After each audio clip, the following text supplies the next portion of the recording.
Hey, my name is Stephen Hewett. I'm from King, North Carolina. I'm retired from the Department of Defense, and I'm openly secular. My parents took us all to church. I mean, we went to church every Sunday, went to Sunday school.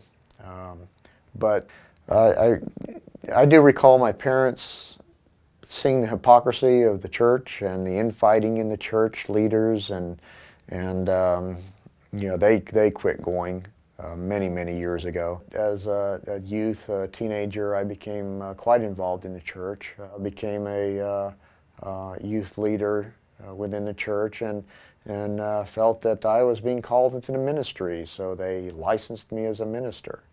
And then I started looking at, really looking at my faith and looking and reading the Bible and studying it and going like, oh, wait a minute, this just isn't right.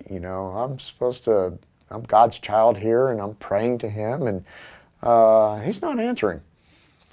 And so looking for those answers in the Bible, I found out that, well, it's really, there's too many discrepancies and errors, and come to find out, the people who are supposed to, Matthew, Mark, Luke, and John, really aren't Matthew, Mark, Luke, and John who wrote it.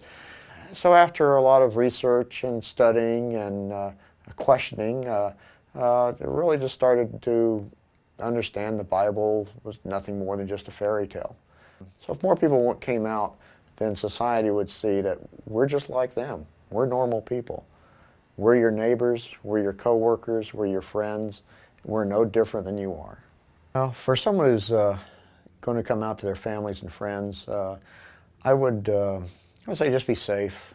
If you're living at home, you might need a place to live afterwards. It depends on how your parents respond to you. But just be true to yourself. Explain to them that this is your life and this is how you feel, and hopefully they'll respect your opinion.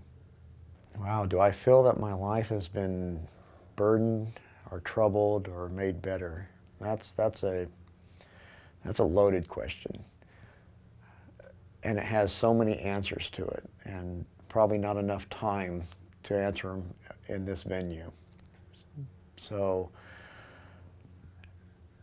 yes, it's been troubled, it's been made harder, but it's also been made better. So I can say it's been all three. For what I've endured for the last 4.5 years, I would not want anybody to go through it. But at the same time, I will not let anybody tell me that I cannot stand up for my freedoms and be equal to anyone else in this country, because that's what I fought for in Afghanistan. And it's been worth it. And I would do it all over again, exactly the same.